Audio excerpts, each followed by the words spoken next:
and ask questions about the whole process of historic preservation and what that may mean for the Lakeland community.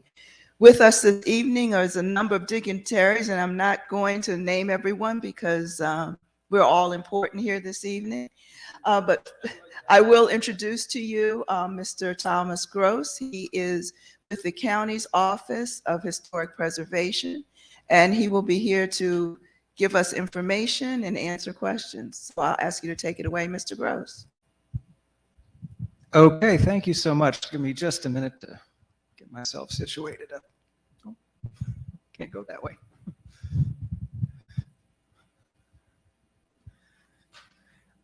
I assume the only way to advance the slides is to press the button. Oh, there is a remote. Oh, terrific. Okay. Pardon me while I drop papers all over your floor. We have.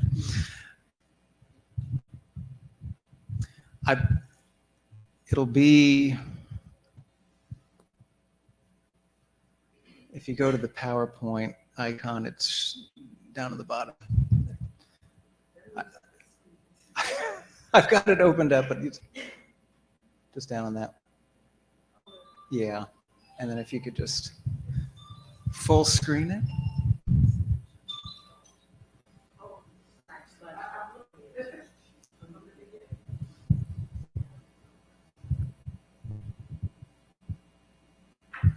There we go. Thank you. Yeah, good luck working the remote. Let me just make sure I can do it.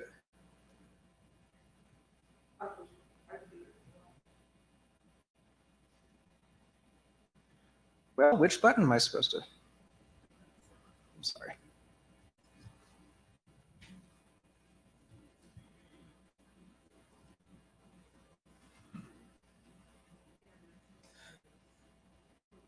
So that's right. we will make it work as a team. Okay, so just a brief word of introduction. Again, my name is Tom Gross, and I am the supervisor of the Historic Preservation section of the Prince George's County Planning Department. I've been in that role for about a month now, but I've been in the section for about 6 years, and am a graduate of the university's Historic Preservation program. So known of Lakeland for quite a while. And it was a few weeks ago that Maxine Gross approached me and at another event and asked if I might be able to come and provide some information about historic districts in, am I not in a good place for the camera? If I might be able to provide some information on historic districts in the county. And it's a great conversation to have. It's one that we welcome because there can be some confusion about historic districts, what they are, the different kinds of historic districts, and what each kind of historic district can and can't do. So it's this kind of meeting is a great introduction, and I hope that after just a brief slideshow, I'll be able to answer some questions. So I'm actually going to start with talking about National Register historic districts. After that, I'm going to talk about local historic districts. But as a prelude, National Register historic districts in the county, we've got 19, and these have been designated over a period of years, stretching back into the at least the 1980s, if not the 1970s. If you would, and you can see that. Not quite yet, sorry. If there's a whole bunch of them along the Route 1 corridors from Old Town College Park, which I'm sure you're familiar with, going down to Mount Rainier, and they include Calvert Hills, University Park, North Brentwood, Hyattsville. Fairmount Heights is a National Register Historic District. There's a couple that are a little unusual just by their shape. Suitland Parkway and the BW Parkway are National Register Historic Districts. But we've also got Broad Creek, Greenbelt, Town of Upper Marlboro, and a couple of others down in the southern part of the county. So these are the National Register Historic Districts in the county. So what is a National Register Historic District? If you don't mind going to the next slide.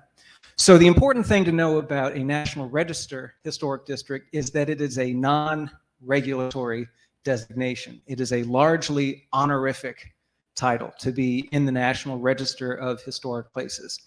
So if you are a property owner and you want your property to be listed on the National Register, or if you are a community and you want your community to be listed as a National Register Historic District, your interest is in having the history and the significance of your community commemorated, but it is not an effective tool for regulation. So what do I mean by that? I've got a few, so I thought I was going to be clicking these myself. I hate to make you click so much, but so really what it means from our perspective in the historic preservation section, and I should say we are staff to the county's Historic Preservation Commission. There is no protection for National Register historic districts under the county's Historic Preservation Ordinance. To that point, there is no HPC review required if anyone who owns property in a National Register historic district wants to alter their property, tear down their property, add on to their property, or anything else to their property. There is nothing in the Historic Preservation Ordinance that requires the HPC to review that work. Next. There is also no Historic Preservation Commission review authority for development applications on properties either within or adjacent to a National Register historic district. And I should say I've got this whole thing printed out, and not this many. I think I've got about 16 copies, but I'm happy to provide more, and my contact information will be up there, so I can certainly provide this to you. So no HPC review of development applications affecting National Register Historic District. Next, please. However, the one instance where National Register Historic District may offer some measure of protection is if there is a project that involves state funding or federal funding or a state or federal permit or license, something that involves the state government or the federal government, then projects that are within or have some adjacency or proximity to a National Register historic district will be reviewed for impacts on that district under what's called the National Historic Preservation Act, Section 106. It's a process whereby federal agencies or state agencies seek comment. They want to know how will a identified historic property or historic district potentially be impacted by a project. At the end of that, there may be certain mitigation measures that are recommended, but I stress recommended because there is no certainty in the Section 106 process that a recommended mitigation measure will actually be taken. So it is largely advisory and it is a process. So it guarantees a process, but not an outcome. Next, please. And the other thing that may be more of interest, I'm sorry, I should move my stuff there. That may be of interest is if you are a National Register a property in a National Register historic district, you may be eligible for certain state incentives. A lot of the Maryland Historical Trust grant programs are tied to whether you are on or determined to be eligible for the National Register. Yes.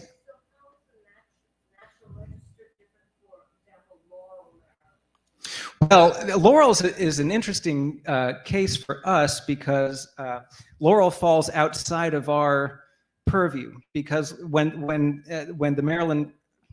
the Washington Regional District was established back in the 20s, you know, to create MNC-PPC that I work for, Laurel was carved out. So the city of Laurel is not within the HPC's purview. We have no authority over historic sites or historic districts in Laurel, but there is a Laurel Historic District Commission. So they kind of handle their own affairs up there. So that's a little bit about what a National Register Historic District is and can and can't do. So what's the process for that? So the first step in it, which is the part that can take quite a bit of time, is that a nomination form is prepared based on thorough documentation of the district's history and its physical attributes. So what's in it?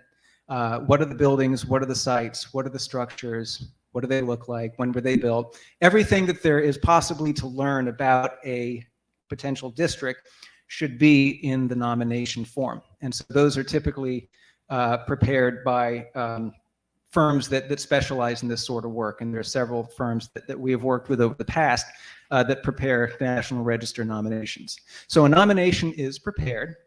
Next, that would be submitted to the Maryland Historical Trust for an initial review. So they'll take a look at it, they'll determine, well, is it a complete application? Does it have everything it needs? Does the proposed boundary of the district make sense? Does it capture everything that conveys the significance of the community and excludes things that don't? Because the Maryland Historical Trust is very interested in making sure that districts kind of hang together well. So in other words, they are described in such a way and bounded in such a way that it kind of makes sense. So MHT will do an initial review and they may require revisions to it. Once MHT is happy, then we as the County Historic Preservation Commission and the staff, we take action by presenting it to the Historic Preservation Commission. And they will make a recommendation on whether the district should be designated as a National Register Historic District. That is then sent, that recommendation is then sent to the county executive for concurrence. And we just happen to be, doesn't happen very often, we just happen to be in the middle of this process right now with Cheverly. At the HPC's meeting on February 21st, a nomination was presented. The recommendation is now sitting with the county executive, awaiting her concurrence. Once the county executive has concurred, that is sent to MHT, Maryland Historical Trust. So now MHT knows the local community supports this, meaning the local government supports this. Yes? So the Historic Preservation Commission is by statute a body of 9 individuals. At the moment we have 7. There are a couple of vacancies, but it is in theory a body of 9. And the HPC, just by way of background, they handle all matters that are related to the county's designated historic sites and historic districts. So reviewing and approving work permits. And I'll talk a little bit about when we get to local districts, some of what the HPC does in that regard. So once it goes to MHT and they are satisfied that the local government, the county government supports the nomination, concurrently with that, not necessarily after, but at some point in this process, a group called the Governor's Consulting Committee on the National Register also meets, and they review the draft nomination. And that is actually happening for the proposed Cheverly district tomorrow out in Crownsville. So once the GCC has kind of signed off on it, then MHT sends the nomination to the National Park Service. They're the federal agency that actually manages the National Register program. And the final action that is taken is the keeper of the National Register signs off and declares that this draft nomination is accepted and the district is listed in the National Register of Historic Places. I hesitate to try to attach a timeline to this whole thing because it depends on a range of factors. I will say that the Cheverly process, which I said is going to the state commission tomorrow, began in 2018. Now, I think the pandemic had a lot to do with that, that there was a certain slowdown there. There were revisions that were required, and the revisions were all for the good, and it's a much stronger nomination now than it was in its initial iteration. But that is kind of the process for how we get a National Register Historic District. There's no questions on the process. The next couple of slides deal with how are National Register Historic District nominations evaluated. So this text comes right from the Code of Federal Regulations. This is how the federal government defines a National Register Historic District. So what they're looking for is the quality of significance in American history, architecture, archaeology, engineering, and culture is present in district sites, building structures, and objects that possess integrity, which I'll get to in a minute. So integrity, there's several factors which I'll define for you in a second. And in addition to having integrity, Maxine, So there are four areas of significance, and a historic district can be nominated in one or more of these areas. Area 1 is, or Area A, sites or districts that are associated with events that have made a significant contribution to the broad patterns of our history. Or B is that are associated with the lives of persons significant in our past. C is that embody the distinctive characteristics of a type, period, or method of construction, or that represent the work of a master, or that possess high artistic values, or that represent a significant and distinguishable entity whose components may lack individual distinction. Don't ask me what all that means. And D is that have yielded or may be likely to yield important information important in history or prehistory. So just to pause here for a second, a district that is nominated, I will say that most of the National Register historic districts in Prince George's County have been nominated on the basis of criteria A and or C. I don't know that we have one in the county that has been determined to be associated with the lives of a person significant in our past, because remember, this is a federal designation, so it's got to be someone kind of nationally recognized and significant. D, that has to do mainly with sites that are archaeological in nature. So if you were to go and see basically what's now a field, or basically woods, but it is likely that it would yield information upon archaeological investigation dealing with the prehistory of our nation or the history of our nation, a site or district could be nominated under criteria D.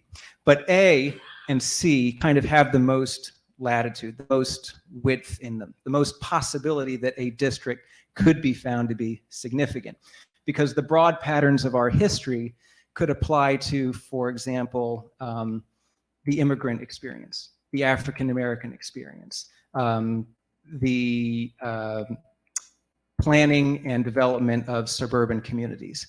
C, that's where you have a district where you drive around and you can tell pretty straight away that these buildings were mostly, if not all, built in their historical period of significance. So I will say, like the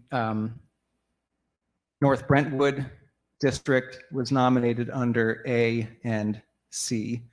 Fairmount Heights was A. The Cheverly nomination that's currently pending was A and C. So A and C are the most common that we see. So a word about integrity, because this is, yeah, oh, sure. Yes, this is the National Register criteria.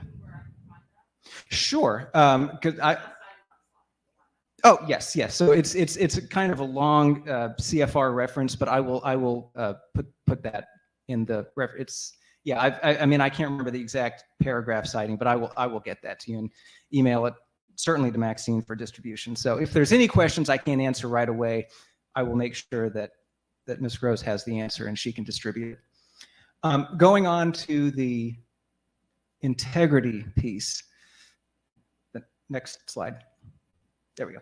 So this is important because, like I said, when a historic district is being evaluated, it's not just a matter of did something important happen here, or does it represent something significant in history, but can you tell that it does? Is there enough left of it to convey that significance? And this is where a lot of historic district nominations kind of falter, because the significance is not in question, but there's a question as to whether going through the district you would be able to read that historical significance. There's several factors that the National Park Service and MHT looks for. Location is easy. Is the thing that you're nominating in the place where it was when it was first significant? Most things meet that criteria. Design, does it still look like it did when it was constructed or during its period of significance? Setting, has the area around it changed so much that it is no longer recognizable? So not just the building or the district in isolation, but what's around it. Has what has happened around it diminished the historical setting of the proposed district? The materials, are the materials that are present now the same kinds of materials that were used to build the structures or sites originally. Workmanship, can you tell kind of how they were built? And that's, you look at a, for example, a late 19th century Victorian house, and you can see elaborate woodwork, and you can tell how that was built. That's not present in all historic sites or all potential historic districts. Feeling, again, this is similar to setting, but it's let's take a district, the proposed district, feel similar to as it would have felt in its period of significance. So you go through certain, for example, a historic downtown. If it's well preserved, then you may be able to tell, oh, I bet the buildings largely looked like this during its period of significance. And then association, do people still associate the community? Again, to take the example of the district, do people still associate the district with what it is historically significant for? So do people recognize it as, for example, a historically African-American community, or a historically, an immigrant group, or whatever it may be? Is that association still evident? A couple more points on integrity, Maxine. So the National Park Service says that for a district to retain integrity as a whole, the majority of the components that make up the district's historic character must possess integrity. And also says the relationships among the district's components must be substantially unchanged since the period of significance. So again, that gets to setting, that gets to feeling. These are the kinds of factors that are used to evaluate a National Register nomination. And I think there's one more point on this slide. So the Park Service also says a district is not eligible if it contains so many alterations or new intrusions that it no longer conveys the sense of a historic environment. So this is why, and I mentioned there are 19 National Register historic districts in Prince George's County. But for these requirements of integrity, there could likely be many more. I think after this, we get into local historic districts, but I want to pause and see if there's any questions on the National Register process or the criteria. Sure. Maxine, please.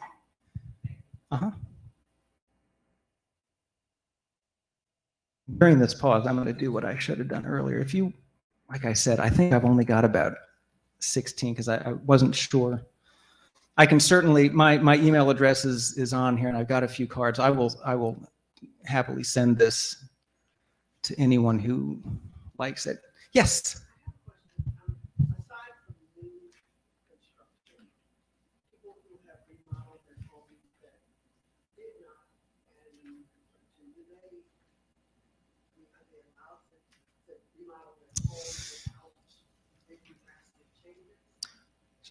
Well, whether they're allowed to, so if are you talking about in a district that's already designated as a National Register district, or in the evaluation of a? Right. Sure. So it kind of depends. I mean, if it depends on how you define, first of all, if you are nominating your community as a National Register district, one of the things that has to be established is what is your period of significance. It's a firm boundary. You say it starts this year and it ends this year. And that's important because you have to make sure that however you define that term, that period of significance, the buildings that are present now convey that. So for example, if you have a National Register district whose period of significance ends in 1940, people start putting vinyl sidings on their houses in the 60s or 70s. That is outside the period of significance. That is a change that diminishes the integrity of the historic district. So that's, now again, you might be able to define the period of significance a little bit more. And I will say, this is a very hot topic. I mean, to the extent that historic preservation has any hot topics, this is one, because the National Register program, the National Park Service understands and has, gotten to understand that the way they judge criteria, the way they judge integrity has left out potential historic districts that perhaps should be accepted as National Register Historic Districts on the basis of their significance, or on the basis of just the example you said. A family has lived there for 100 years, but they've made changes in the past 30. Well, I mean, do we expect people? I mean, I don't want to say that we encourage people to change the materials of their house, but the point is practical considerations over the course of decades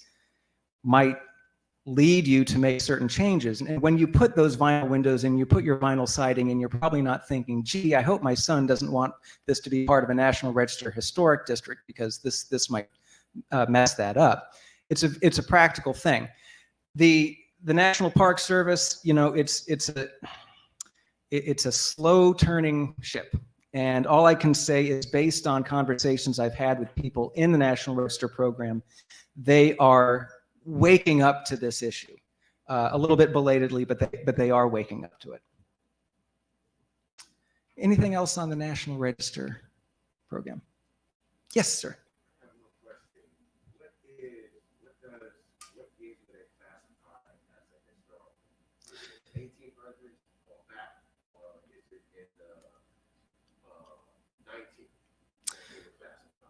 So the National Register program typically says, to be eligible, your property or your district has to be more than 50 years old.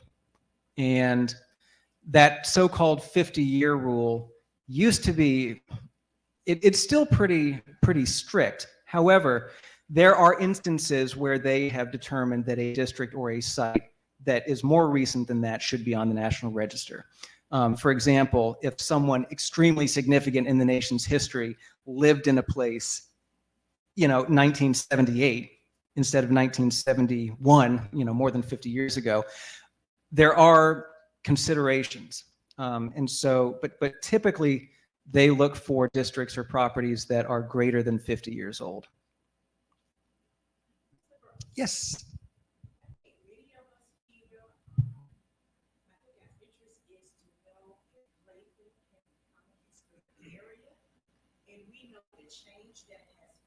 Mm-hmm. But there are so many things here that we feel that we are a historic community.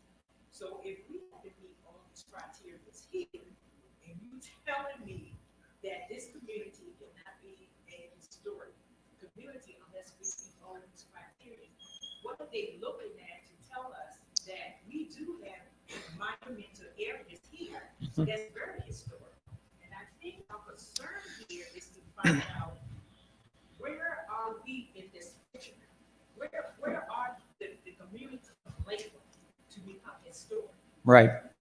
So it's a wonderful question. I mean, it's a very important question, and it's not one that I can prejudge the answer to now. The best I can do, and again, I've just talked about National Register Historic Districts to this point.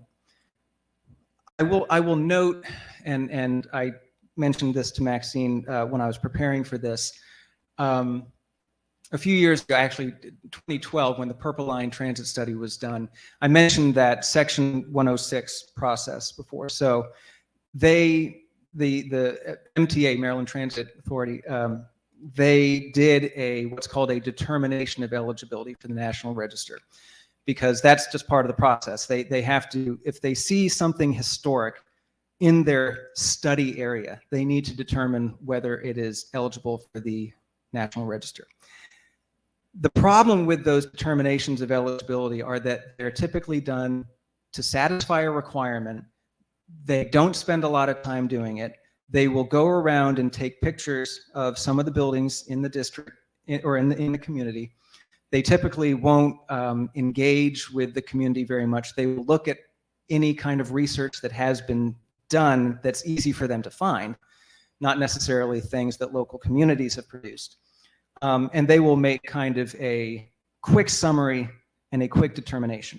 I will say in 2012, they determined that Lakeland was not eligible as a district.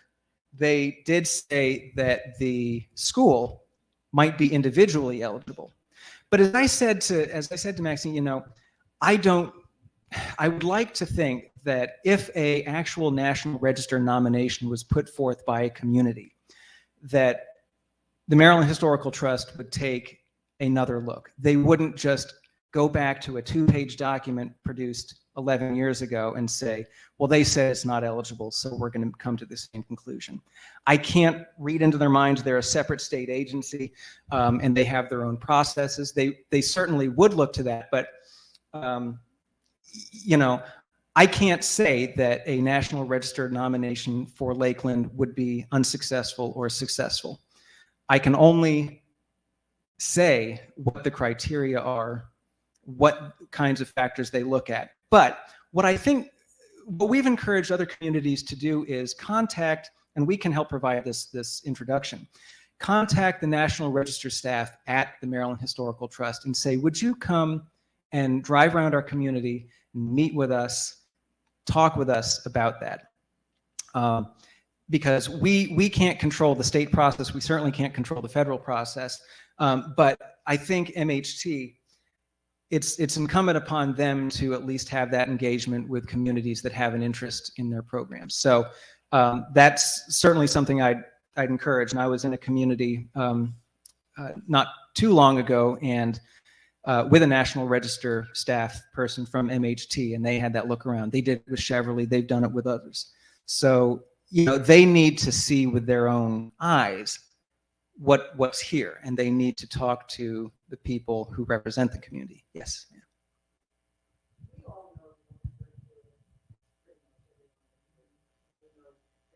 Mm-hmm.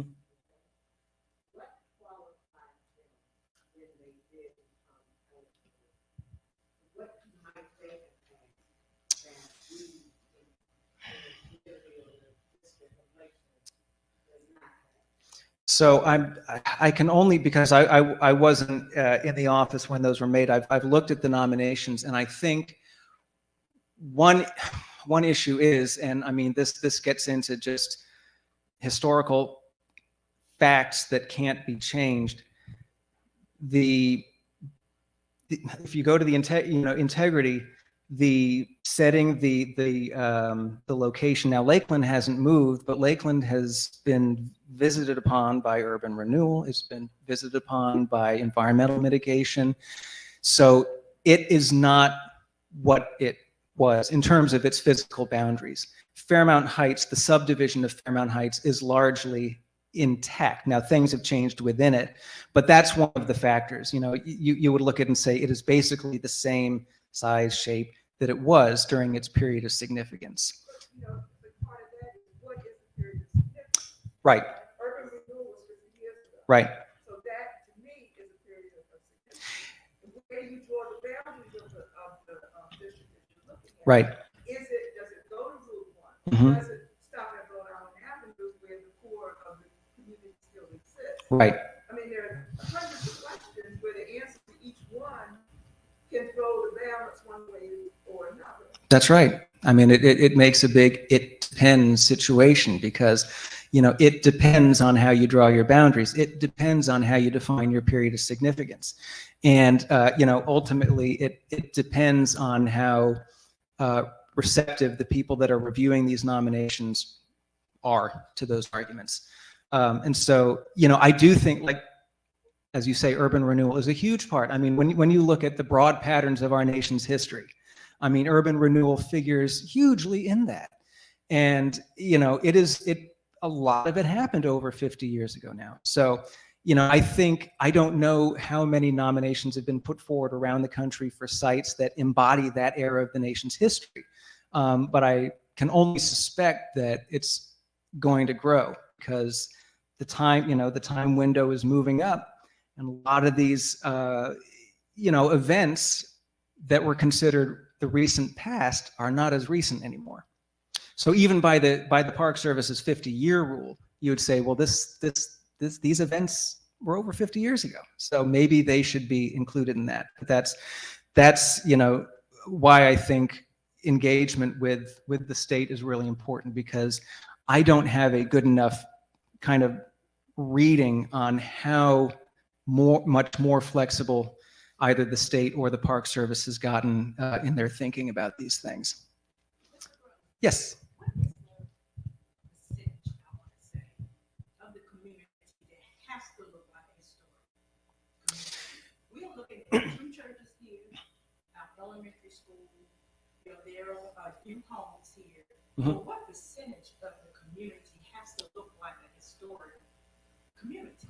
Well, I mean, as they describe it, they say a majority of the components that make up the district's historic character. So when you draw a district boundary, you will have properties in it that are called contributing or non-contributing. A contributing building in a historic district was built during the period of significance, is largely unchanged since its period of significance. It reads as a part of the historic district. The non-contributing buildings are more recent. I mean, typically they're either more recently constructed or they are so substantially altered that they don't convey that historic significance. I will say that, in Old Town College Park, what you need to have is a strong majority of the buildings in the historic district need to be contributing. Otherwise, the MHT will say, well, you need to redraw your boundaries so that you're capturing a majority of contributing buildings and excluding the non-contributing. So how large does the district need to be? Okay, so how large? Well, so the problem is, I mean, you can have a very small historic district, but what you don't want is something, well, what I don't think MHT or the Park Service really likes is a historic district that is basically made up of islands in a community. They don't like discontiguous, they don't like discontiguity in a district. They like to be able to draw a boundary. Now, I will say there are exceptions to this. The Chevrolet nomination that was put forward and then pulled back was revised to include what was known as the Fourth Ward, which is separated from the rest of Chevrolet by Route 50. But it was the historically African-American part of Chevrolet. It's not, there's no connection. Like if you look at the district, it's the big part and then this other part down on the other side. But what the Park Service doesn't want is a district that is kind of drawn. So, okay, we want this house, not those houses, and we want this house, not those houses. We want this one. It shouldn't look like that. It should look like a definable shape. So you said Chevrolet started in 2018. So 5 years later, we start now. 5 years later, there could be change because right. Yeah, and I'll say, these processes take a long time. Now, I said Chevrolet took 5 years. I don't know how many, I'm sure a lot of you perhaps followed the development of the Old Town College Park Historic District. Now, that's a local historic district in addition to a National Register Historic District. But again, remember what I said, even if you are designated as a National Register Historic District, it does not prevent change even if it is designated as a National Register Historic District. It's non-regulatory. But to your point, well, let's say we start now, and by the time we get to it, well, other people have done this and that, and now we've got even less integrity than we did when we started. That is certainly a risk, but the key, the process does not necessarily have to take that long. The key is getting someone to come in and do that documentation to say, this is what the community is now. I mean, and hopefully that process does not take too long, and a nomination does not take too long to present to MHT. As I said, with Chevrolet, there were a variety of factors, and it's a much larger community. I don't know what timeline other historic districts have gone on, but it could be less than 5 years. It's hard to judge. Yes.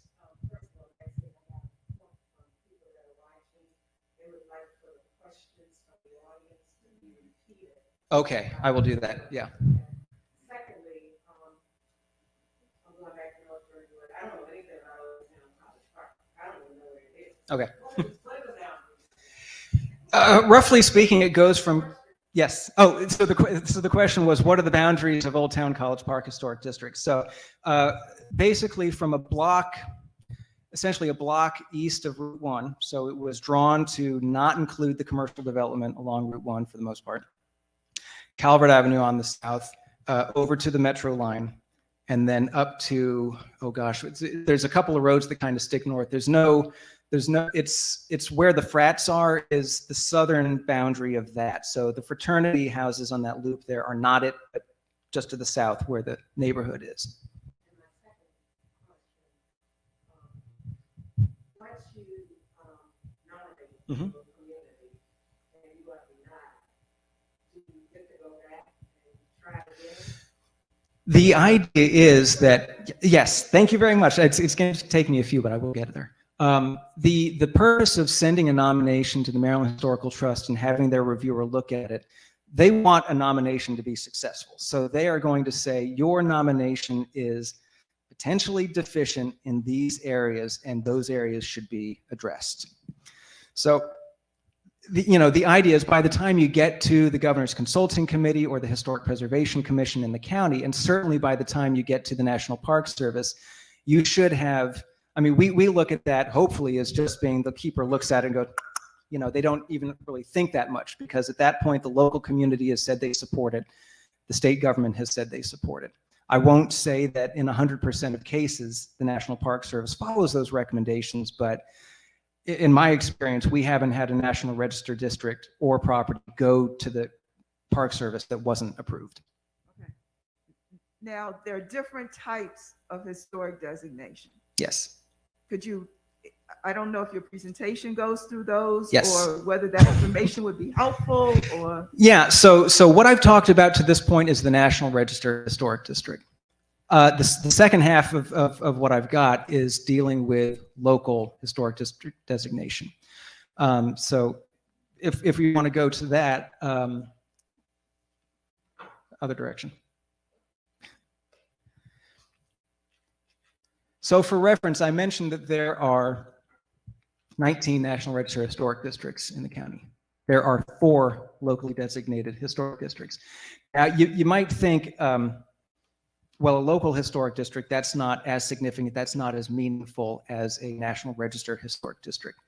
It depends on what you want from a district designation. If you want to be recognized by the federal government as significant, National Register district designation is probably what you're looking for. If you want a district designation that can actually impact how what people can and cannot do with their properties within and adjacent to a district, local designation is more meaningful. So could you just go back up to that last slide? Because I just want to point out the 4 districts that we have. The one that again is closest to us is Old Town College Park, which was designated in 2008 as a local district. Now I will say, because I'm going to get into the process of this, that process ended in 1998. I believe it was begun in the mid-90s. So that, College Park has issues that, we can sort of get into, and they'll kind of become apparent when I talk about the process. Broad Creek was our first locally designated historic district. It was designated in 1985, which was just 4 years after the local historic preservation program in Prince George's County started. Broad Creek, so if you, Old Fort Road and Livingston, it's basically on either side of Livingston Road south of Old Fort.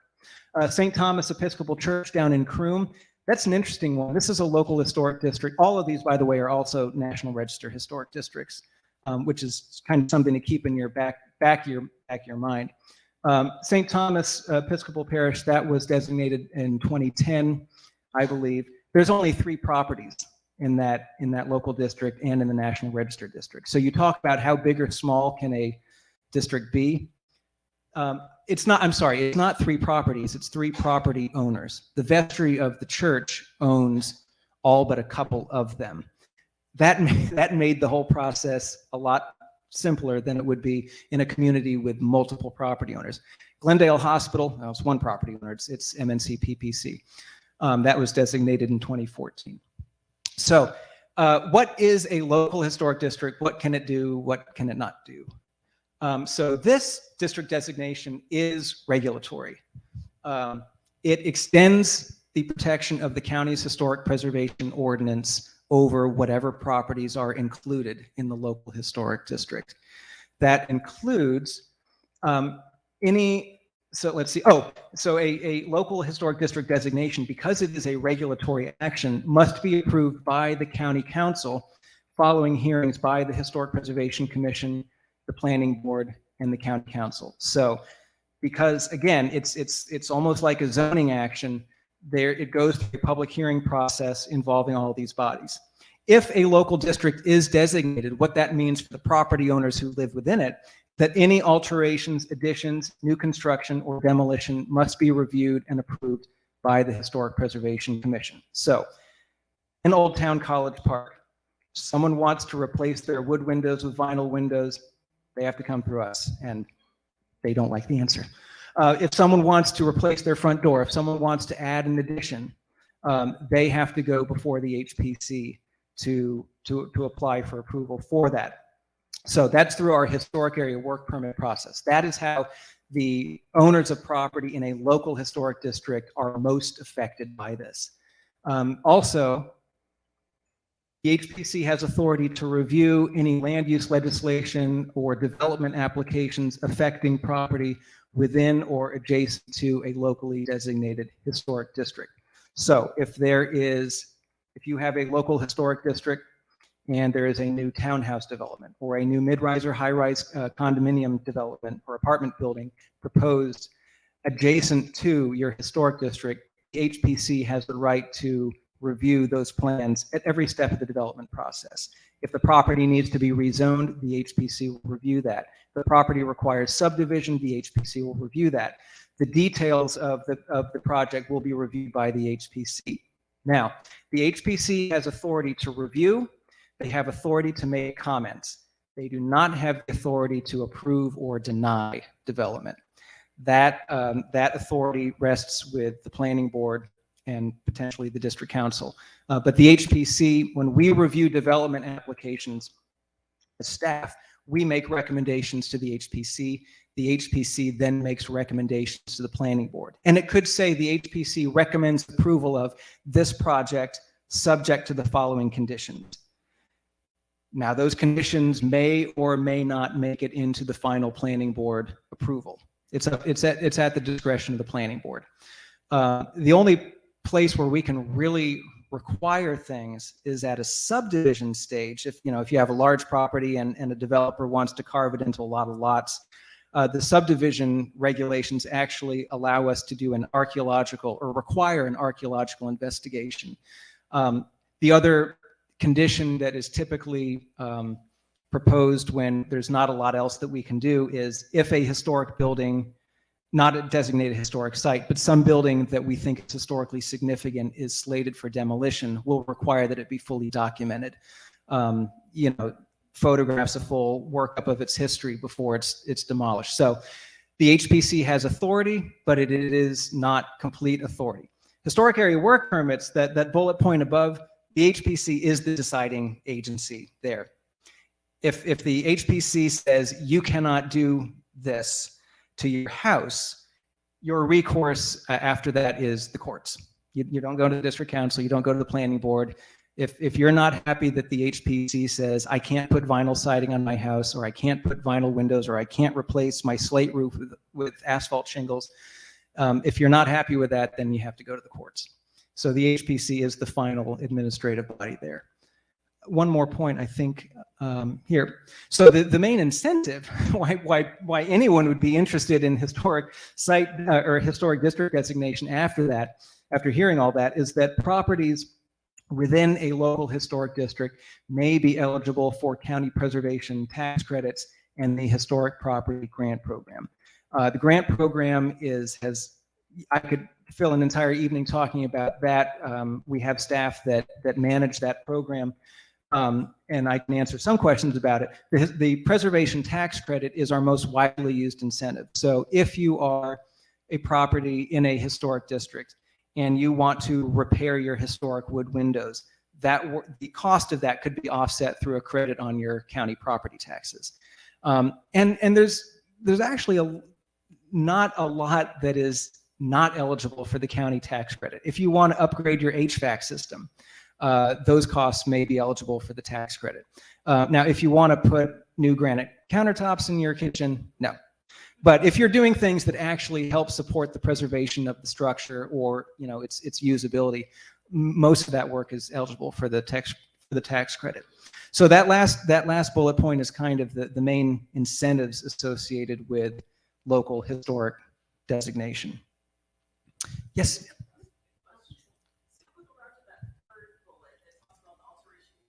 Uh-huh.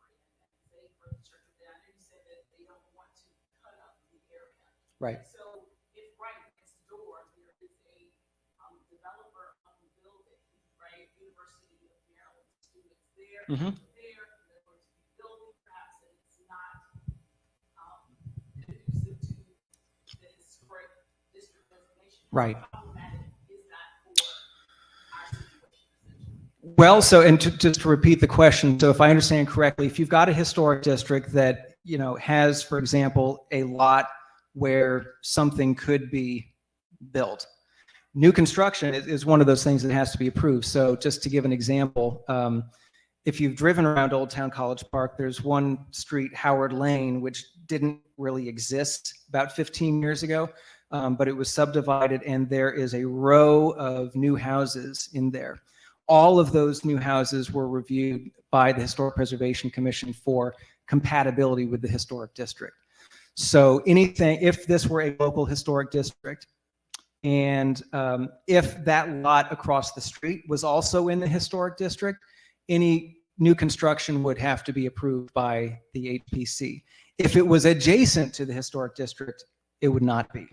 Now, if they propose to subdivide that lot and build townhouses, that subdivision would be reviewed by the Historic Preservation Commission. The Historic Preservation Commission would not necessarily be able to stop that. They might make, if it's allowed by right, by zoning, to do that, to build that, the HPC cannot just say, well, it doesn't belong there, but it would look to what are the ways that it could be least intrusive or somehow compatible with the historic district adjacent to it. And that can get very tricky, because you look at something like our district in Old Town College Park, right across the street from the district boundary, we've got, it used to be called Yale House. It's a different thing now, but like the Target, those buildings were reviewed. Now you might say, well, they don't look particularly compatible with the historic district. Well, they were adjacent to the district, and they did certain things, like if you notice kind of how the building steps down toward the rear, that's one of the measures that is sometimes recommended, when something is adjacent to a historic district. So there are certain tools in the toolbox, but it's a limited toolbox. Mm-hmm. But if the two church buildings were contemplating that, the two, one Mm-hmm. right across the street, Mm-hmm. across the street, would the status of that building next door preclude that happening? So let's say that just the church decided to apply for historic site designation as an individual site, not as a local historic district, but just an individual historic site like the high school is. So any development, now if something only requires a building permit, we can't review that if it's adjacent to a historic site. But if it involves any kind of development application that has to go to the planning board, like a rezoning or a subdivision, that would be reviewed by the HPC. It couldn't be approved or denied, but we would have the opportunity to look at it. It's more the question of would the status of that lot next door preclude the award? Oh, I see what you're saying. Well, I mean, it gets, so I'm going to also get into how we judge local historic districts, how we evaluate that. It's similar to the National Register, but the criteria are a bit different. So I will get to that. Yes, ma'am. To the local advisory committees, and before, just to explain why I'm asking. Uh-huh. Because all of the bullet points that you just showed, Mm-hmm. specifically address the HPC, the Historic Preservation Commission, Right. as this overseer of all of these factors, Right. right, or hindrances that you can see. Mhm. However, there is something, I mean, I'm looking at literally county code, right? Mhm. There is this local advisory committee, Yes. which would be please clarify if it is or not, but how I'm understanding it is a community-based entity commission that will advise the commission, the HPC, the broader overseer of things, in the performance of its functions and also in the performance of how, these specific things. That Right. way it's not this overseen entity, but it's more local, like neighborhood-based entity. Can you explain that a little bit? Sure. Thank you for bringing that up because I think it was going to come up later, but this is a good time to bring it up. So part of the process of designating a historic district, or when a local historic district is designated, it is encouraged, it's not necessarily mandatory, but really is encouraged for a local advisory committee comprised of members of the community to be established. And they do exactly what you said they did, but how that often takes shape is when we get a historic area work permit, for example, in Old Town College Park, we send it to the local advisory committee. Depending on the nature of the work, if it's substantial work, if it's not just, replacing something in kind that you're really not going to see, the LAC will meet on it. Now that actually also includes development applications. So the Old Town College Park Historic District Local Advisory Committee reviewed the development applications for those developments adjacent to the district. And they reviewed historic area work permits for properties within the district. They meet, they review the application, and they submit a recommendation to the HPC. The HPC, it's certainly the HPC's preference in their general inclination to follow the LAC's recommendation. It does not always happen that way, but if the HPC votes to overturn the LAC on a matter, they have to do so with a 2/3 majority. Most HPC matters are decided by a simple majority, but a 2/3 majority HPC vote is required to basically overturn the recommendation of the local advisory committee. But yes, so that's something else that, and I get to it kind of at the end when I talk about design guidelines. That's something else that's very important. When you are designated as a historic district, you really should, for the purpose of doing what we're talking about, establish a set of design guidelines. In other words, you will have a section on alterations. What constitutes an acceptable or compatible alteration and what does not? What, if new construction is proposed, what kinds of features are you looking for in the new building? What kind of features should people avoid? Now, the design guidelines that we have for Old Town College Park and the design guidelines for Broad Creek, the two districts that have design guidelines, they are very useful, especially the Old Town College Park ones, because a lot of thought, they engaged a consultant to draft those. And they went through several revisions, and the LAC is supposed to use those design guidelines when they're looking at applications. But they're not binding. They're not binding on the Historic Preservation Commission, but the HPC and we as staff do use the design guidelines of the local historic districts when we review applications. So that kind of gets into, there's a couple points at the end that are kind of unclassifiable but important to remember, and that'll be there. So this is the kind of overview of local historic district designation. I think next is the process. So the process looks obviously a little bit different from the National Register district because the state and the local government, or the state and the federal governments don't get involved. But it starts largely the same because a full documentation of the community is required. So that's either done through what's called a Maryland Inventory of Historic Properties form or a National Register nomination. If you were applying for local designation and you were already a National Register Historic District, unless things have changed a lot since the time of designation of the National Register, you could use that nomination, the National Register nomination, as your application for local designation. But one way or another, the community needs to be fully documented. Next, the completed nomination, would serve as the application for designation. The HPC would then hold a public hearing on the proposed nomination and would make a recommendation to the planning board and the district council. The planning board and the district council would hold a joint public hearing. The planning board then makes a recommendation to the district council, and then the district council takes the final action through a legislative resolution to include the historic district in the county's historic sites and districts plan. So that's kind of an overview of the process. I think next is criteria. So again, yeah, go ahead. Sure.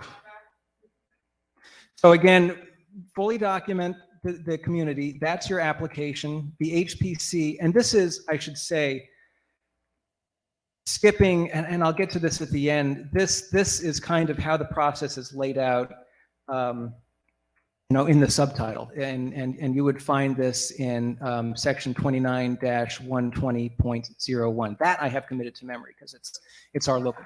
Yeah, 29-120-01. This is the process by which the owner or owners of a potential historic site or district would apply for designation. So there's an HPC hearing. They make a recommendation to the planning board and the district council. Those two bodies hold a joint public hearing, and then the district council takes final action. Going on to the next. So the criteria. Did you have a question before we move? Oh, okay. So the criteria that we use, and this is really the same for both individual historic sites and historic districts. So the first broad category is historical and cultural significance, and there's 4 factors here, and you can click a few till the end of the slide. That's great. So either the resource, and when we say resource, we mean potential historic site or potential historic district, has significant character, interest, or value as part of the development, heritage, or cultural characteristics of the county, state, or nation, is the site of a significant historic event, is identified with a person or group of persons who influence society, or exemplifies the cultural, economic, social, political, or historic heritage of the county and its communities. I will say, and actually I did write it down, but I didn't have it committed to memory. Actually, I'll go to the next slide, and then I might have you back up, Maxine. But in addition to those criteria dealing with historical and cultural significance, then there's this architectural and design significance. And these, I think there's 5 if you want to just go ahead and put them on. So the historic resource, the potential site or district, embodies the distinctive characteristics of a type, period, or method of construction, represents the work of a master craftsman, architect, or builder, possesses high artistic values, represents a significant and distinguishable entity whose components may lack individual distinction, or represents an established and familiar visual feature of the neighborhood, community, or county due to its singular physical characteristics or landscape. So you only need to be designated as a historic site. I'll set aside districts for a second, but to pass the test, if you will, as a historic site, you only need to meet one of these criteria.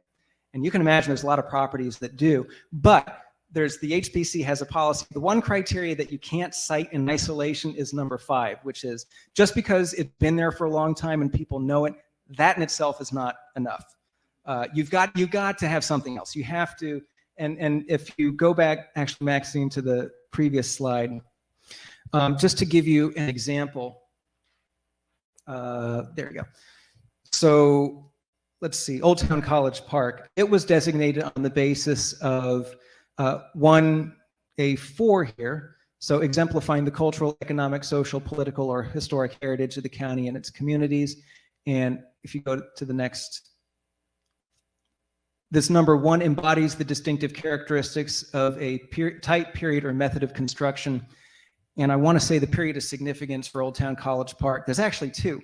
It was defined as, I think, 1880 to 1930, which is when the bulk of the residential community was developed. And then there's a separate one from 1935 to 1950, when a lot of the university-associated buildings, the fraternities and things, were built. So again, the district was designated partly because the district embodies those periods of construction. Like if you kind of know how to read the history of a building, you can tell that this building was built in 1890 and not 1990. And then it was also designated on the basis of 2A5. So as I said, just about everything can meet 2A5, but you need some combination of those. Yes.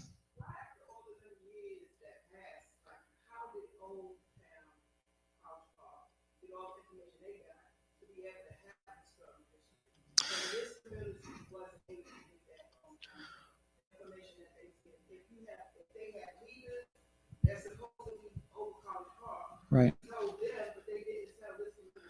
Well, you know, as I said, this process, the local district, the process for establishing that local district started. I mean, I think there were people interested in it back into the 1980s. Members of the community, and frankly, probably, you know, people that were in a position to have something to say about it. I mean, so the city, the city was certainly interested. Yeah, the city, and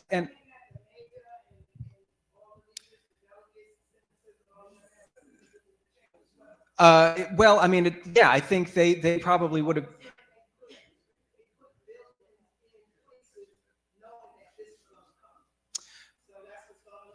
Put buildings in which places?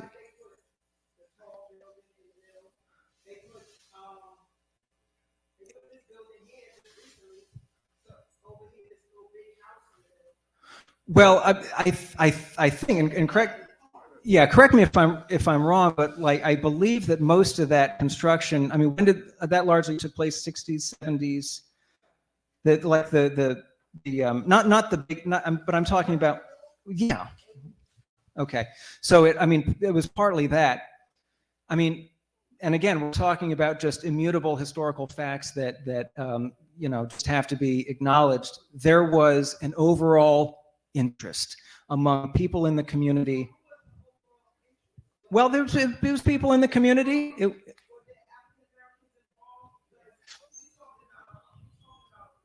Right. Right.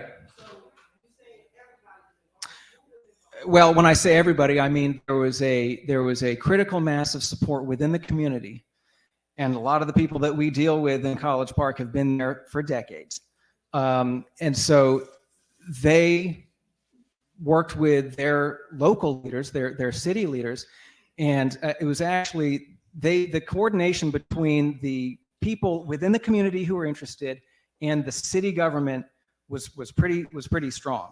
But I mean, it was, and that continued through a variety of efforts. The city was the one, I believe, they engaged some consultants to do a full survey of the community.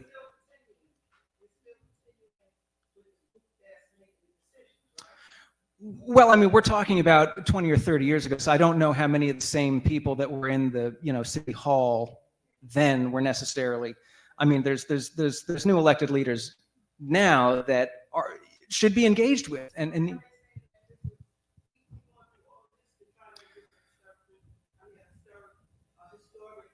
mm-hmm.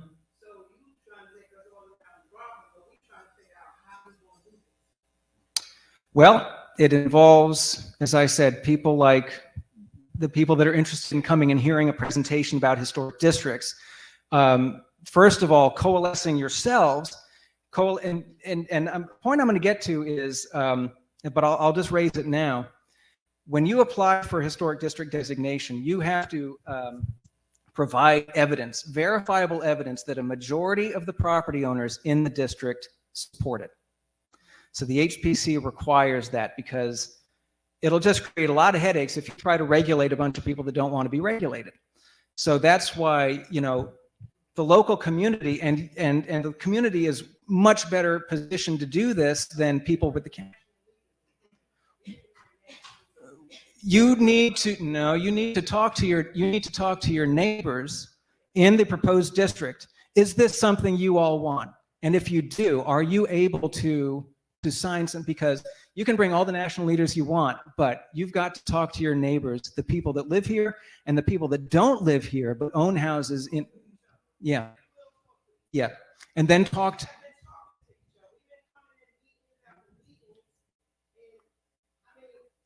the way it's going right now, it's like it's no way here for us to even dig what we want to go. You know what I'm saying? Because you got so many blocks up there, like, what corners to go to? So they're right for us, we certainly appreciate your heart, but we want to kind of move along with our presentation. Okay. Yes. First of all, Vivian, I understand your heart and feeling. I'm a resident. Mm-hmm. It kind of, we are talking to you, but not beating you up. First of all, understand that. Oh, I We did. want to respect you, but do it. Yeah. So we have to direct questions here. What urban renewal has done is done. We can't go back and redo it. Right. Okay, and I think what we are trying to find out is what can be done today. What can be done now? There's no sense of pulling back from what urban renewal already done. We cannot make this community look like it used to be. Right. That's impossible. Right. Okay, so we need to know now to hear you talk about the HBC, about the authority that they would have over something that then I would not sit with a committee to tell me I can't change the front of my house, or if I want something done different because I want to be in a community where the historic lives. Right. We would never have Lakeland to look like Lakeland again. Right. We know that. But what we're talking about is that if these other cities were able to make their communities, historic communities, we're trying to see where, that's why I asked the question a little ways back, what percentage of Lakeland has to be look like the old history so we can have a historic community? Or can we have the church, historic church, the elementary school we attended, there are houses here. Because if we can't do local individual things, we won't meet these criteria. Right. And we are coming, I'm sorry, Reverend Tish, bear with me for 1 second. I'm feeling a little bit of it because many of us here have meeting and meeting and meeting. And, we need to move along. We need to get somewhere. So I think this is what it is. This is why you have people leaving the meeting, and people making phone calls in the community, whatever, because where are we going from here? We already have been stuck by urban renewal and things that happen in the dark. I thank God for the people who are working with us behind me, who has been working with us and working with us.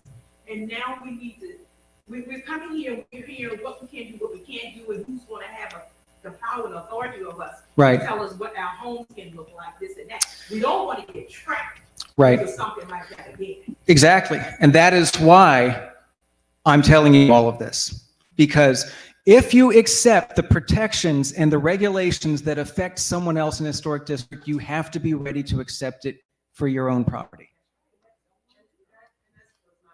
Are we, based on what you have seen here,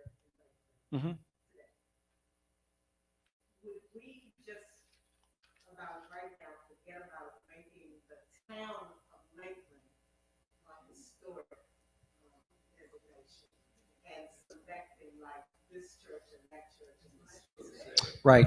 So again, to be a successful National Register district or local historic district, you can't draw a large area and say, but we only care about this property, this property, this property.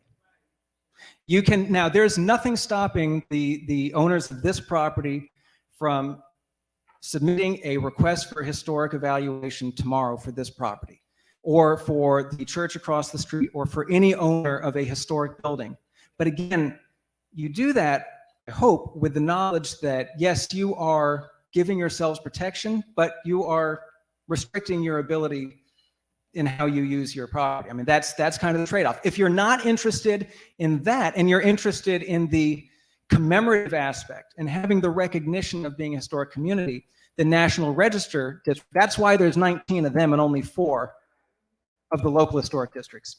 Because you ask, probably, I would suspect, the vast majority of people whether they support being known for the history of their property? Well, sure.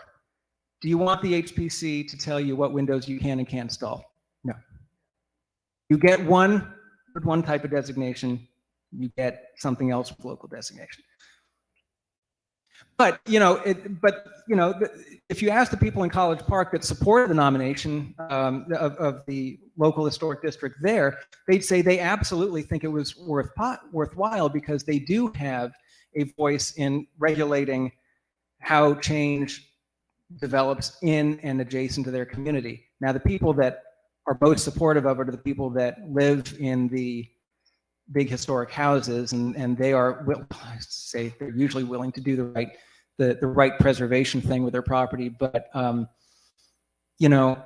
issue that we have in Old Town College Park is there is a lot of non-owner occupied. And are you going to tell it's the owners of the individual historic sites in College Park, and there are several, like the old Parish House, and a bunch of the houses are individually designated historic sites and have been for a long time. We don't get too much heartburn from them, but it's when we get someone who owns 8 student housing units and they live in Potomac or where, and it's, so they're the folks that are like, oh, why am I in a historic district? And it's, that's why the HPC is very interested in knowing that there is substantial community support for this thing, because it does hem you in a bit. And it doesn't go away. Like, there is really no established process for eliminating a local historic district outside of another legislative action. Yes, ma'am. I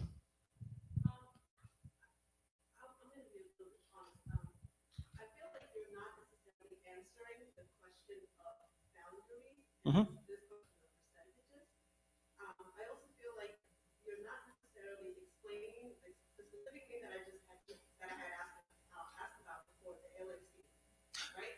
So that the purpose of historic destination is not hammer, and sometimes that's how it's sold, right? Right. So when people ask something that they don't necessarily know about, then sometimes for government entities who have done historic wrong and harm to communities of color, their tendency is to come in with this hammer.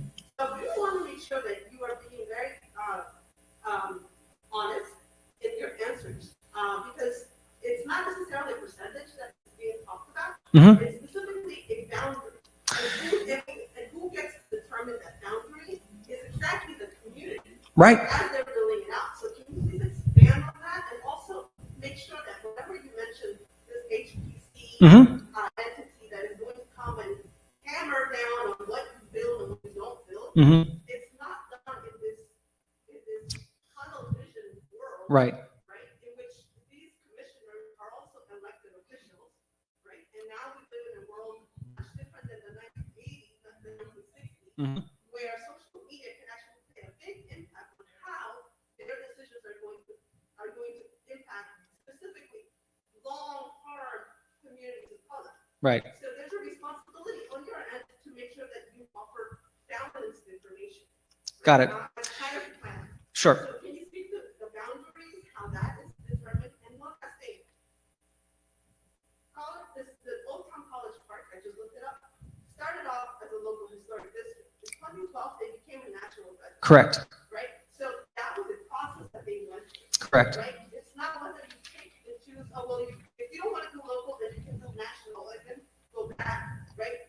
It's an example that was provided to very privileged community members, historically known.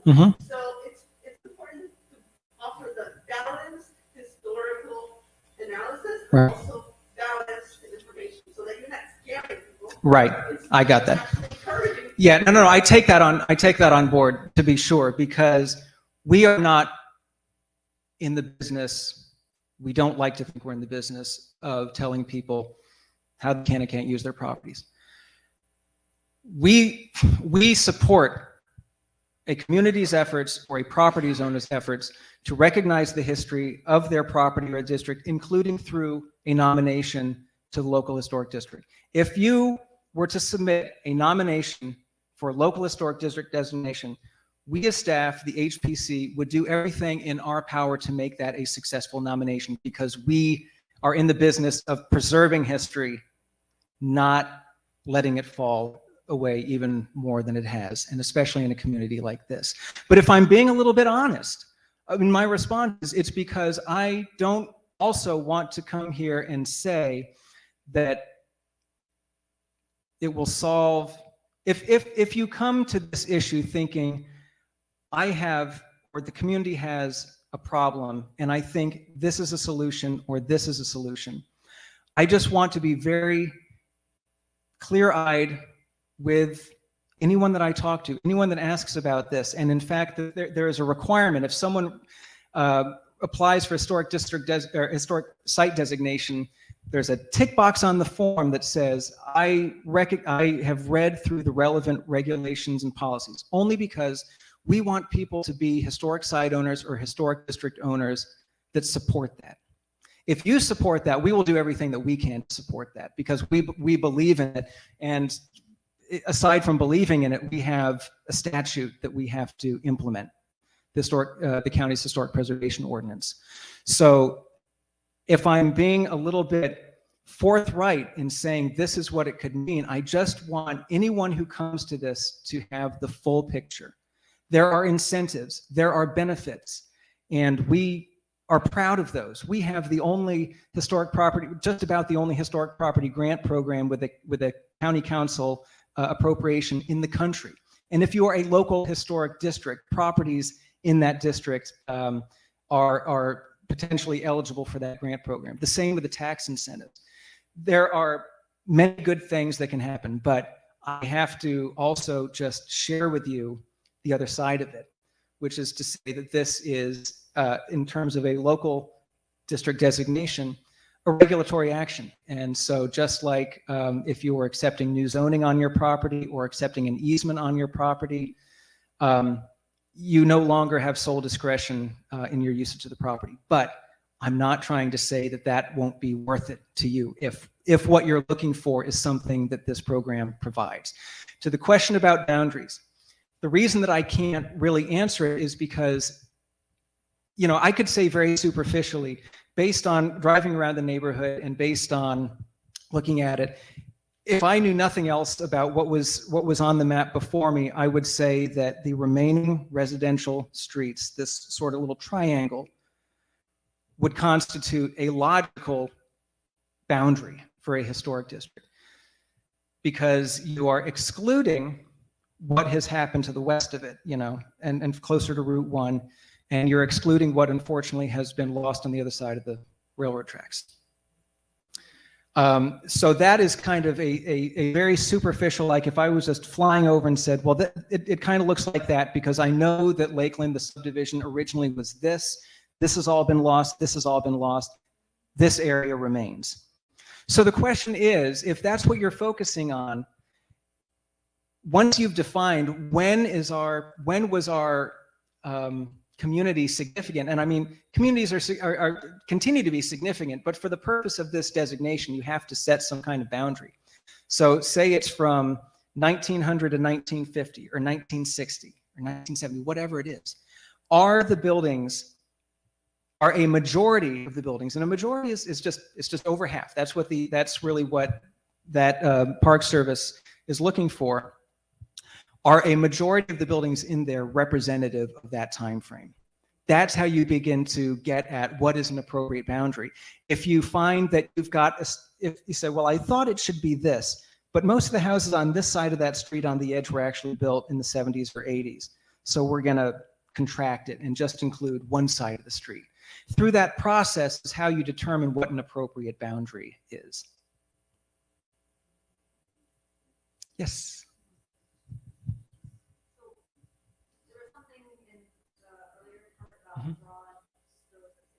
Mm-hmm. So if the urban renewal period is the period of time we're talking about, Mm-hmm. that impacted this community, could it be possible that the boundaries could be wider because the urban renewal is the event that Right. created Artesia and created this change? So Lake Artesia needs to be part of that historic space as well. Right. not because of the community, Right. but because of Right. That is the history. It is the history. And I mean, it's, you look at an aerial map with property lines and all those lots are still there. They're just underwater, but the subdivision, the platted subdivision kind of remains. And so it's a very stark reminder of what happened, because there was the Rosenwald School over there. There were houses over there. And that would, just, thinking out loud, that would probably be the easiest one to get designation for, because it's one property. Well, I can go on in length about how well we do at regulating ourselves in our historic. Actually, we do pretty well, but again, it's just it has to be something that an argument has to be made, and maybe as a community you are able to make that argument that either this boundary as we've defined it contains a sufficient amount of contributing resources.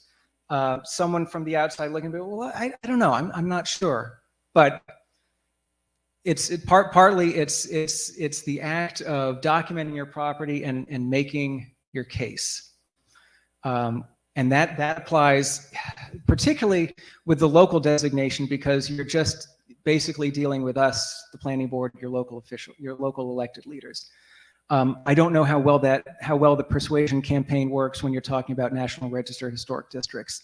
You have to, kind of rely on what their thinking is now. And I can only say that I think their thinking is evolving, but I don't want to speak for them, because I wouldn't want, I wouldn't want to give false hope about that process. I can only speak about how we do our business, which is local historic district designations.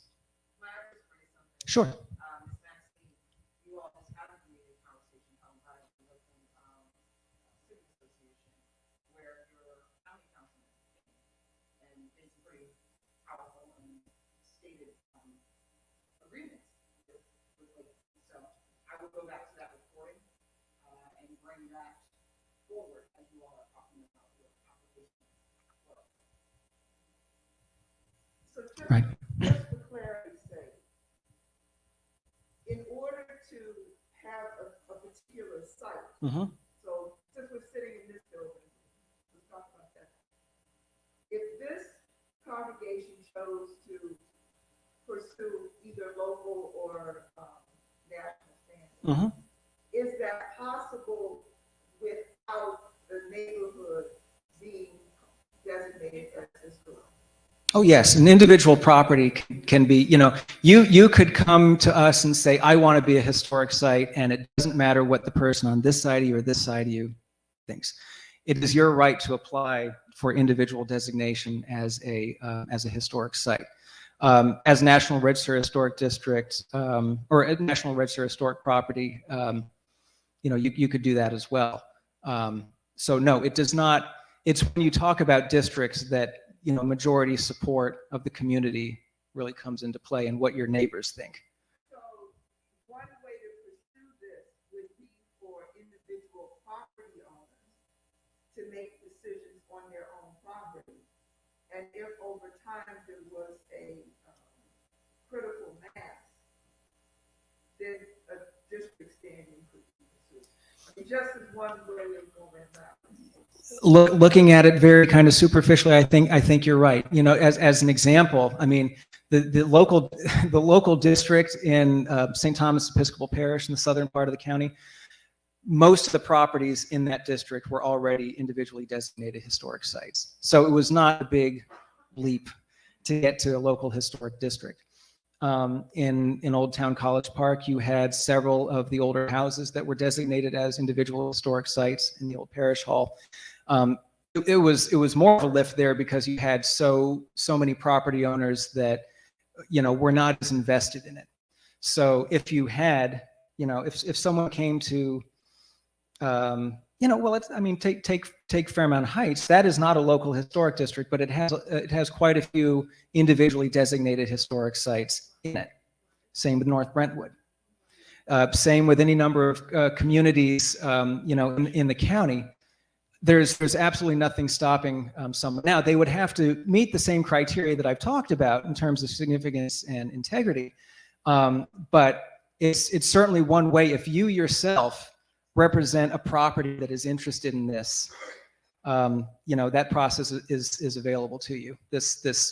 And it comes from the same part of the county codes, the same process.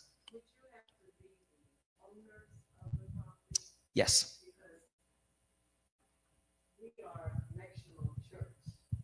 And so that goes into a whole different. Yeah, yeah, right. Because I will say, like, we've never, well, I say this, we do have, for example, several Roman Catholic churches that are individually designated as historic sites, but, you know, they answer to an archdiocese. And if the archdiocese isn't on board, so it's the same with any church that is not fully independent and is answerable to some larger governing body, then, you know, the HPC is not, they're going to want to know that the actual holders of the title to the property, you know, have the support. Aren't there A.M.E churches that already have national historic churches? Individually designated, yes, for sure. But I'm also thinking of, you know, we have several that are individually designated historic sites on the local level too.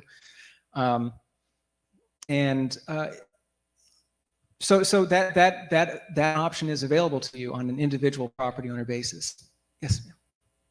Can you expand this? As I understand it, in the National Historic Act, actually, law, it specifically states that religious entities have this special, like, space in order to be able to, you know, like all of the entities that historic entities provide resources for them to do that. That's why there is a broader set of religious entities that are historic sites. Because, you know, events have happened in them. It's not necessarily the actual building, you know, it could be a burial area, Right. cemetery, like religious entities as a whole have this special, like, component. The only thing I can say, because, you know, again, we don't deal with National Register nominations very often, and in my time we haven't for a religious organization. But I believe if you look at the criteria for consideration, one of those boxes is it's religious or institutional use, and that's just one of the kind of, you know, considerations that it's just saying this should be taken into account. And I think for the reasons that you're talking about, it does not necessarily play into the local historic site criteria, but you're correct that the federal code does have language specific to religious organizations. Yes, sir. I think you mentioned, I might have mentioned we came in a little late on I believe it was the school vaccine that was denied at one point.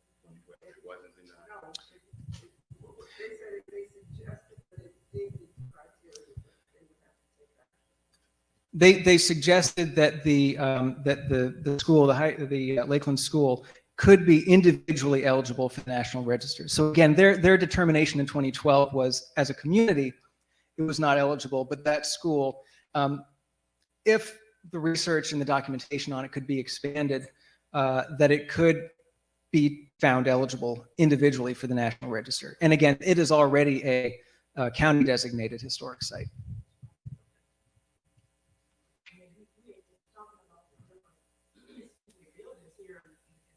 Mm-hmm. You're talking about the school over here, it's private owned, and it might not want to be a part of the historic park or whatever, but I know they, is that's a part of the community that we looked at, because we only have a few buildings here in the community that was the old. Right. And now that we have over 60% of the houses that are being rented out, Mm-hmm. you know, 40% private owned that live here, and just doing the whole community thing to make it historic. I don't see it. So here's, and this is kind of going off of how I was going to present this, but the first thing that the community should really do is, what is it we are seeking from a historic designation, just generally speaking, whether it's national, whether it's local. What is it that the community wants at the end of the day? Does it want recognition? Does it want some level of control where these different bodies can review development applications around it? Does it want to preserve, create layers of protection for the remaining historic buildings? Does it just want resources to further investigate its history and create, for example, interpretive signage or museum exhibitions or that kind of thing? Because if that is what you want, there are resources available today. And I was gonna mention this later, but we have a fairly new, what's called a non-capital grant program. You don't have to be a historic site. You don't have to be a historic district. You just have to be basically an individual or a nonprofit organization, with an interest. And you can apply for a grant. There's two levels. The top award is up to $25,000. And that can be used for, non-capital projects, so non-bricks and mortar. But say you want to create, literature about your community. Say you want to create, as I said, an expanded walking tour, and to kind of expand on what's already here, or any of that kind of soft preservation. So you're not actually putting nails into wood. You're not actually rehabilitating anything, but the resources for providing community support for kind of investigating and commemorating and making your history known. That is what our non-capital grant program was designed for. And, we would be thrilled and happy to get a non-capital grant application. Can I try to answer the question? Sure. I'll do it myself. Okay. My interest in historic designation is to keep what is still here. And to the extent possible, to safeguard the ability for the neighborhood to remain a community. Mm-hmm. As opposed to this place where a bunch of people sleep for 4 years. Right. And then Right. So that's my interest. And I don't, and for this building and for First Baptist Church to be able to keep their integrity Mm-hmm. as institutions and not be in the same shape Right. of that congregation that you spoke about, Mhm. that day that you did a presentation to talk about the fact that the church was so, run down. Right. And the community was gone. Mm-hmm. And they were in a situation where it just made no sense for them to be there anymore. Right. That the community was dead, so was the congregation, so was the building, and they had time. Right. And that's the instance that I personally, I'm going to speak for myself, Mm-hmm. want to avoid. Sure. Yeah, and that's where we first spoke was when I gave this presentation on a church building in Cincinnati that had immense historical significance as the home base of Reverend Fred Shuttlesworth, who was, kind of a fellow traveler with Martin Luther King. Despite its significance, and it was a beautiful late 19th century church building, originally built as a synagogue, then a Lutheran church, and then for a long time a Methodist Episcopal church, I believe. They built an addition in the 1970s that was very much out of character with the rest of the building, and on that basis, the local preservation board decided it did not retain sufficient integrity, so it was not saved. So and again, this is, I heard folks say you've had a lot of conversations about this amongst each other. I'm so grateful to Maxine to actually have cornered me and said, you actually know something about how this process works. Come talk to us, because as I said, I've been with the commission 6 years, and I'm glad I have this opportunity now to speak to you. But this is not like I'm here and then I'm going. Like, my contact information is going to be all over the place, and Maxine's got it. Any questions that you have, anytime you're thinking about, what Maxine has talked about, or what your own personal thoughts are about what historic district designation or individual historic site designation could do, approach me, approach my office, because that is what we're there for. What I've tried to do tonight was give just a overview of the kind of nuts and bolts. It doesn't get into value judgments. It doesn't get into at all whether I think this community should be a National Register Historic District or local district, or whether this building should be a historic site. It is just, what is the lay of the land? What is involved in this? And with this information, I hope that you will continue to engage with me and my office and your local elected leaders and your city leaders about this, because it can't be done in isolation. It's got to have community support, and we want to know what the community is thinking about this. And I think that's one of the hardest things to do, because I asked sometime back about the Senate, because majority of the homes here now are being rented out. Right. They're probably care less. Right. About the historic part of this community. Yep. And if they say, well, you don't have the majority of your community want this. So this is why we was talking about individual, local things that can be historic, because Yep.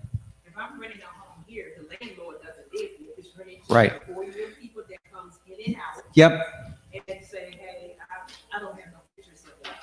And I was, and kind of my brief for the presentation was talking about historic districts. But if there's anything that you should take away, in addition to keep bothering me in my office, is that historic district designation is not your only thing. Individual property designation, I mean, there is a route for that. Again, there's criteria to be met, and there's a process to go through. But that is there. And outside of historic designation, the reason I mentioned the non-capital grant program is that there are resources available even if you are not one of those things. Yes. Mhm.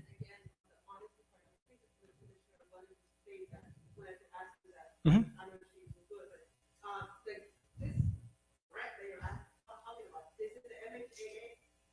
No, it's not the heritage area. Although, that's something else, and those are other people to engage with, is like Maryland Milestones, Anacostia Trails Heritage Area. So they have programs, and I mean, if you go in Old Town College Park, there are signs in front of historic sites that ATHA has helped, create and fund. So there are those resources. Yes.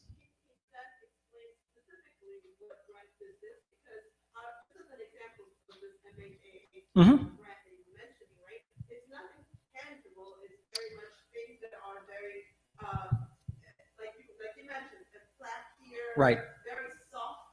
Yes, it's soft. Yeah. Soft, right? But that particular grant, A.M.E, is actually a matching grant. Mm-hmm. So you need to have funds that will be matched. You would not get any money if you don't have the funds that are matched already. Right. Can you, so is that, the part of being honest about Mm-hmm. which type of grants you're mentioning? Mm-hmm. Can you please specify which grants and if it's an extra? Sure. And I actually, again, not knowing how many people would be in attendance, I have a few copies of information on our non-capital grant program, and it's available on our website as well. But I will give that to you. So the non-capital grant program is a program of the Historic Preservation Commission, and it is funded actually through monies that have been collected largely from developers as mitigation payments. If they're going to demolish a historic site, we say, well, this amount of money needs to be contributed, and it goes to this non-capital grant program. There are two levels of it. Up to $5,000, no match is required.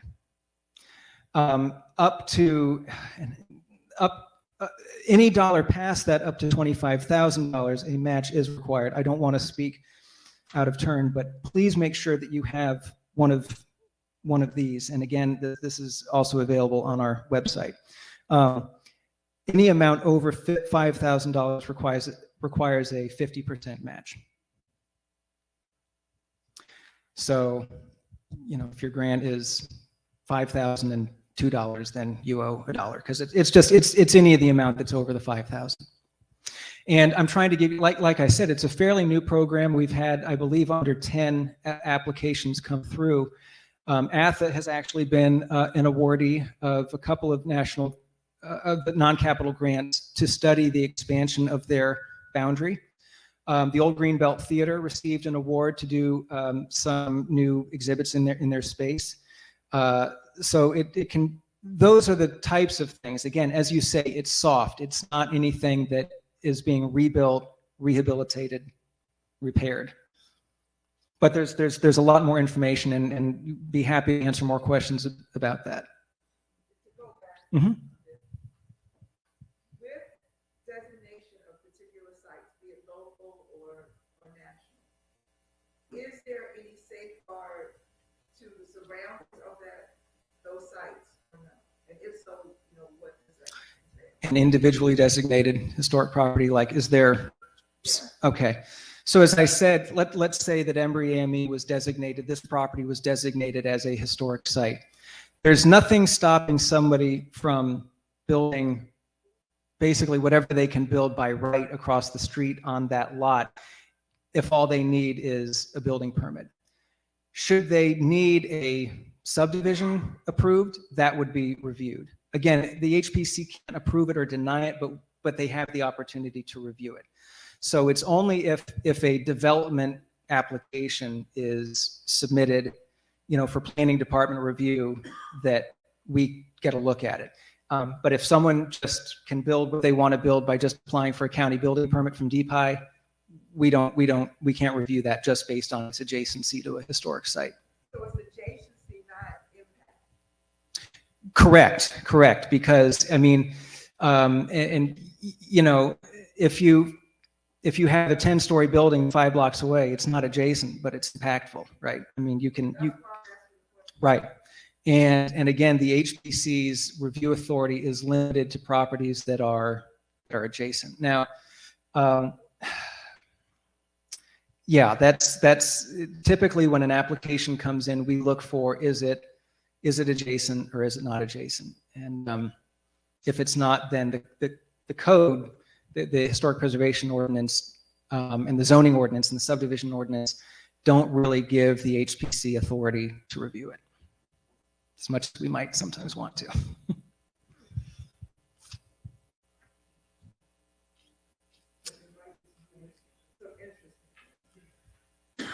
if she and we live next door to one another. Uh-huh. And we can make a case that our properties are historic. And we're right on Rhode Island Avenue.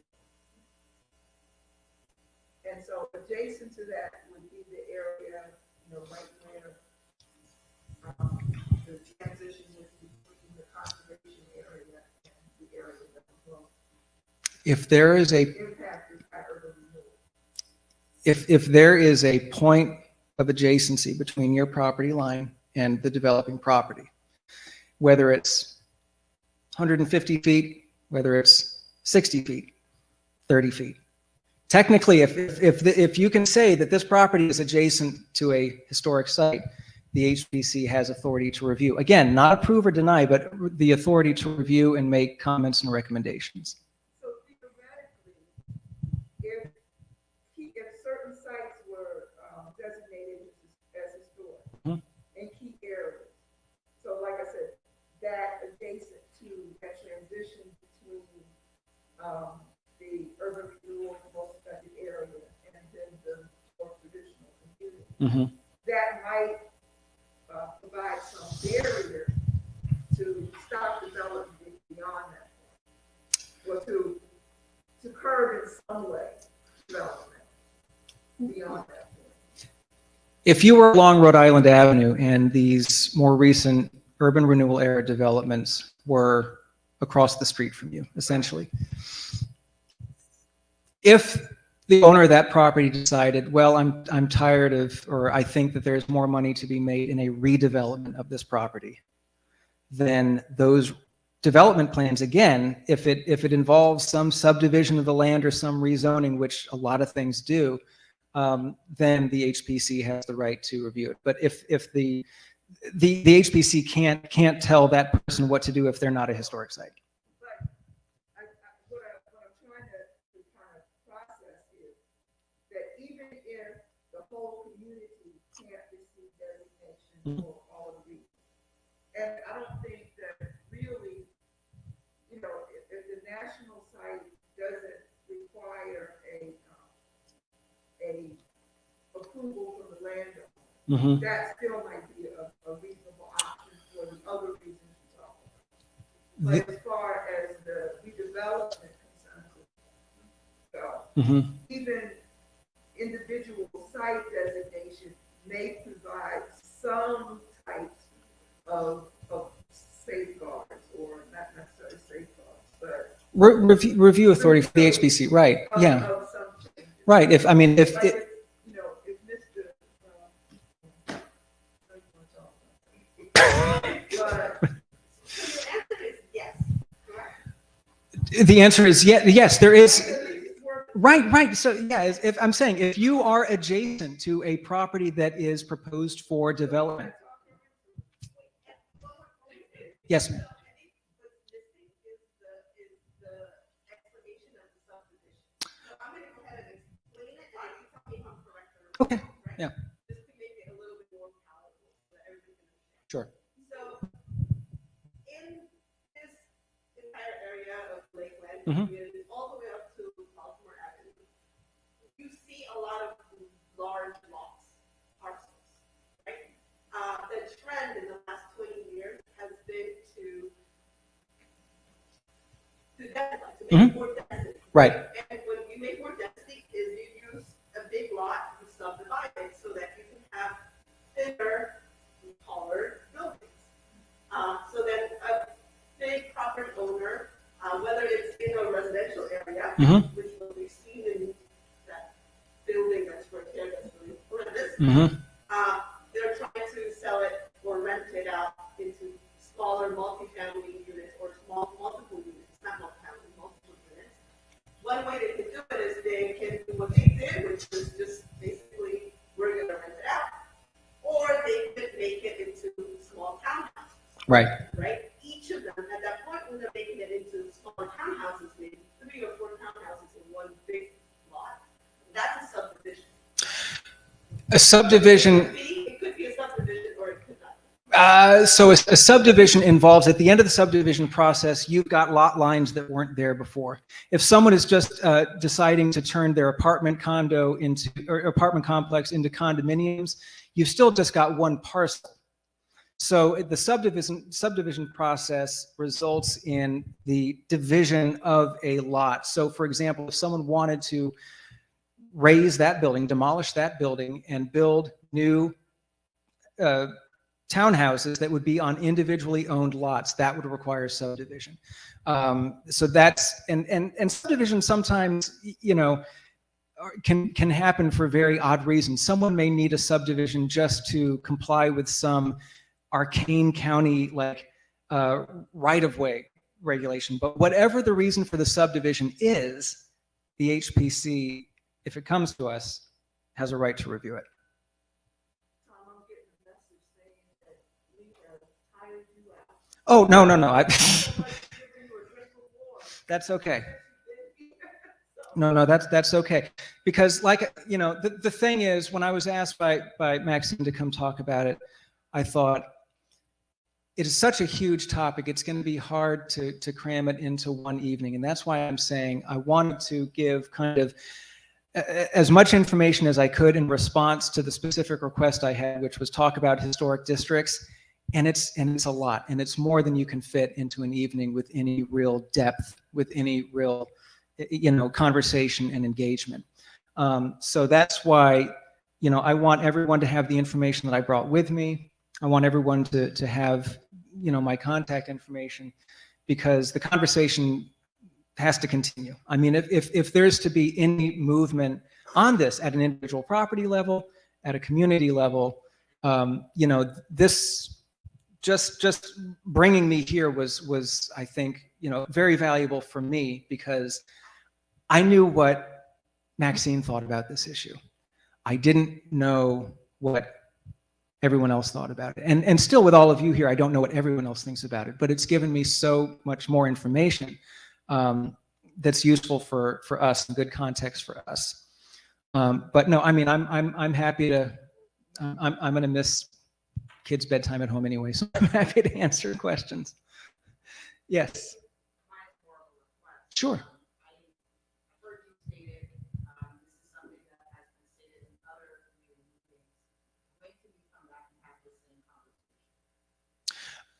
You know, I'm now that I've had the first one, I can have this conversation, you know, to any group that wants to hear it, you know, that has an interest in it.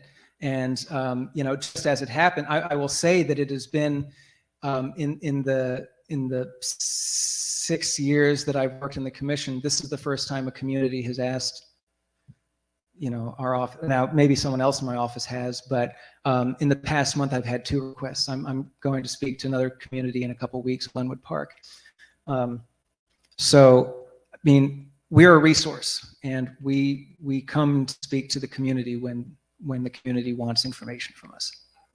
So now my follow-up question. Okay. What does support look like so we can guarantee the return to have? I mean, just to the extent that you have questions and want information that I think I can provide, the conversation just needs to continue until whatever it is the community decides to do, or the community has the information that it needs. But even if you move into the nomination process, we don't want the community to just, you know, go away and then come back and say, okay, here's our nomination. Like, there's no reason for the communication to not continue through that process. Anything else?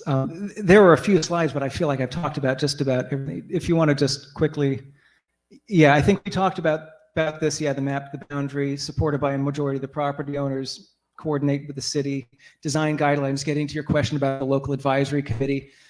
Those are important things to consider. If you are designated as a local district, you should be identifying those people that would be good candidates, they're appointed by the Historic Preservation Commission, who would be good candidates for a local advisory committee, and what those design guidelines would look at. This is just some text that I copied literally from the county's historic sites and districts plan. It makes points that I've already made, and I'll give you some context. This was written before I came to the commission in 2010, but it came within a year or two after the Old Town College Park Historic District was designated. So when I read this text, I read some of the scars, some of the process that went through. So if you see, like, historic preservation staff's experience with historic district proposals has been that it takes years to build the necessary understanding and support. I'm not prejudging how long it might take the community of Lakeland to come together on something. This was written based on the experience in Old Town College Park, largely. So if I have sounded at all discouraging this evening, it is not that I want to discourage people from participating with us and engaging with us. I just want people to have all the information that is relevant to this, because the good and, you know, the carrots and the sticks are important to realize. And that really is it. I'm glad that, yeah. And so there's my contact information. I do have a few cards, and I've got, again, there's a few copies left of my presentation that I can hand out, but I can certainly, anyone who contacts me, I will provide this to. Absolutely. As a matter of fact, so I've just got my stick in there. If you can move it to your desktop or something, then you'll have it. And anyone that's in your network, you can supply it to. But certainly any email address that any person that would like to receive this, I will be more than happy to send it. Well, no. I'm just we're going to do this. I'm Sorry. I did ask anybody if they wanted to copy, they can send it into the chat or send it to A.M.E. The email secretary to get it at the subject line being the historic preservation, and we'll give them a copy. Right. Yeah, I mean, this is meant for anyone who wants the information. Well, thank you all for your time. I know it's a lot to listen to. I crammed a lot in, but please keep talking with us.